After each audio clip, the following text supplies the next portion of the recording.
Mystery of the Wax Queen. The Dana Girls Mystery Stories by Carolyn Keene. Chapter 1. Crashing Canvas. "I can't stand the suspense!" exclaimed Jean Dana. Her blue eyes swept over her three companions. "How can you be so calm?"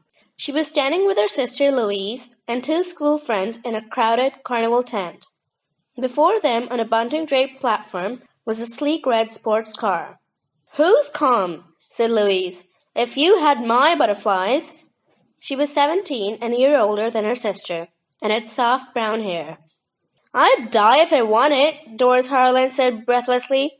"How much longer before the drawing, Evelyn?" Dark-haired Evelyn Starr looked at her watch. 2 minutes. Her wistful face brightened. "I just know I'm going to win." Suddenly, through the excited buzz of voices, the four friends heard a man's hoarse whisper. "Crying won't help. I'm warning you. Get out and stay out. If you don't." The threat remained unfinished. The Danas and their friends looked around to see who had spoken, but there were no men near them. The girls were standing close to a screen which extended from the front edge of the platform, providing a small backstage area at one side. "The voice must have come from behind there," Jean said softly.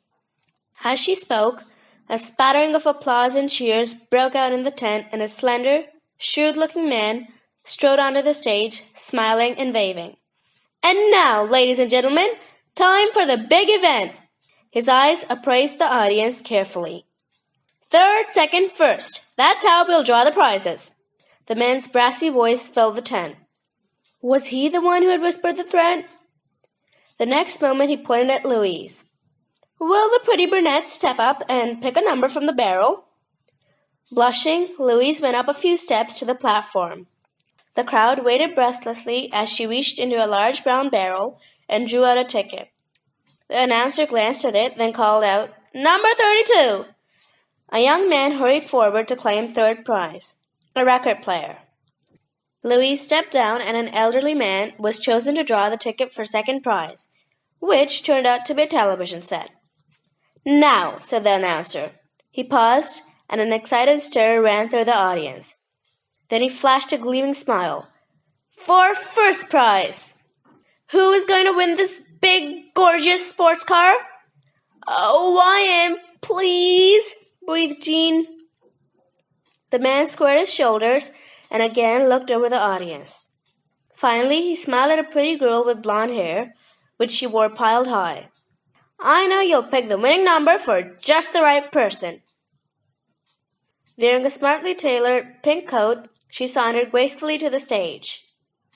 "Mix up the numbers," the man instructed her, "and pick up the lucky one."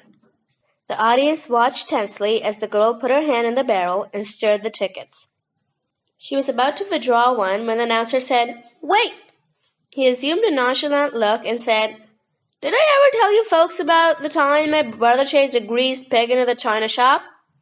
The crowd groaned and laughed as the showman teased them, pretending he was going to tell a long story. Suddenly he stepped forward and said in a stage whisper, "Now, you know I won't make you wait any longer."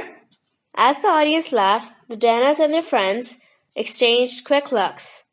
That was the voice they had heard behind the screen. "Take out the ticket," boomed the announcer. But before the girl could do so, a woman's piercing voice rang out. "Stop him! Stop him!" Everyone stared at the middle-aged figure pushing her way towards the platform. Her light hair was disheveled, and there was a wild look in her eyes. Pointing frantically to the announcer, she exclaimed, "Make him stop!" A policeman quickly made his way from one side of the tent and seized the woman's arm. "Come with me," he ordered. She gasped in surprise and her cheeks reddened. Looking confused, she allowed herself to be escorted from the tent. As the audience broke into excited chatter, Doris asked the other girls, "What was that all about?" "Search me," June replied. "Maybe there's something crooked about this whole deal." Doris laughed. "That's the detective speaking now." The announcer quieted the curious audience. "I'm sorry for the interruption. Are you ready to go on with the drawing?" "Oh, hurry up!" shouted one of the spectators. The girl smiled. "All right, here goes." She handed a number to the announcer, who shouted, Who has number 1196?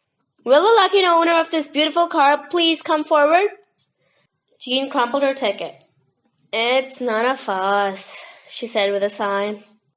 For a couple of seconds there was silence. Then a red-haired girl near the back of the tent held up a ticket. I can't believe it! The pale-faced girl, who was about 20 years old, made her way to the platform to present her stub. The onlookers clapped wildly and murmured how lucky she was. News photographers began to take flashbulb pictures. Reporters with notebooks and pencils in hand busily scribbled down her name and address. Dolores Doremus, she said, trying to catch her breath. I live in Amesboro. The announcer told her that the car had been provided with dealer's license plates and reminded her to register the car in her name within 24 hours. The car's all set to go. Congratulations and safe driving, Miss Doremus. Thank you so much, she said. This is very kind. As the Danas and their friends turned to leave, Doris sighed and patted her blonde hair into place. I was going to give you all a ride back to school tonight in my beautiful red car, but I guess we'll have to go in the Starhurst station wagon.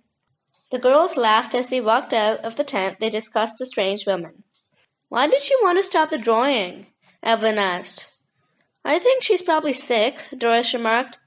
I'll bet she was the one we heard the announcer threatening, said Jean. Louise had been listening thoughtfully.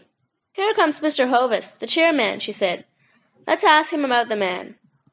Hello, girls, the chairman greeted them. Well, what did you think of the carnival? Jean spoke first. It was simply marvelous. We didn't miss a thing. Ferris wheel, merry-go-round, all the target games, everything. And I'm so full of ice cream and candy apples, I could burst. Doris laughed. I think we made a lot of money for the Penfield Hospital, said Mr. Hovis. That's wonderful, Louise responded. Then asked hesitantly, By the way, Mr. Hovis, who was the announcer at the car raffle, and how did he become connected with the carnival? His name is Denver, the chairman replied. He took complete charge of the whole event, supplied all the prizes donated by local shops, and distributed the ticket books. Did he turn in all the money? Jean asked quickly. Mr. Hovis laughed. Yes, of course, but he only handled a few of the books. The others were sold by the committee. Still suspicious, Jean questioned, Perhaps one of the books Mr. Denver sold contained the car-winning ticket? I've no idea. There were so many tickets. The chairman dropped his voice and scrutinized the girl's serious face. You have doubts about him, haven't you? Jean brushed a few strands of hair from her forehead. I'm wondering how that woman who tried to interfere with the drawing fits in. Too bad, wasn't it? The chairman said. The officer escorted her off the grounds. He told me afterward that Mr. Denver said the woman was an unbalanced relative of his who has been making trouble for him lately. Denver asked the policeman to intercept her if she showed up. Mr. Hovis smiled. So far as the carnival is concerned, everything was on the up and up. Glad you enjoyed it. He quickly excused himself and hurried off. As the girls walked towards the exit from the carnival grounds, the wind whipped their skirts and hair. Above the bright lights, the sky was black. Storm's coming up, said Louise. Tents and booths were already being taken down. Here's one that's still open, Evelyn remarked. How about a snack? Good idea, Louise grinned. A hamburger and a glass of milk would be great. Not me, thank you, said Doris. I'll just watch. There were almost a dozen customers milling about the stand in the tent. The three hungry girls were served in a few minutes and stood at the counter munching hamburgers. A rumble of thunder sounded, and the wind rose and buffeted the tent. Suddenly there was a loud ripping noise, and one side flapped loose, torn by the wind. The canvas billowed, straining at the ropes. Look! Jean screamed. The tall center pole was swaying.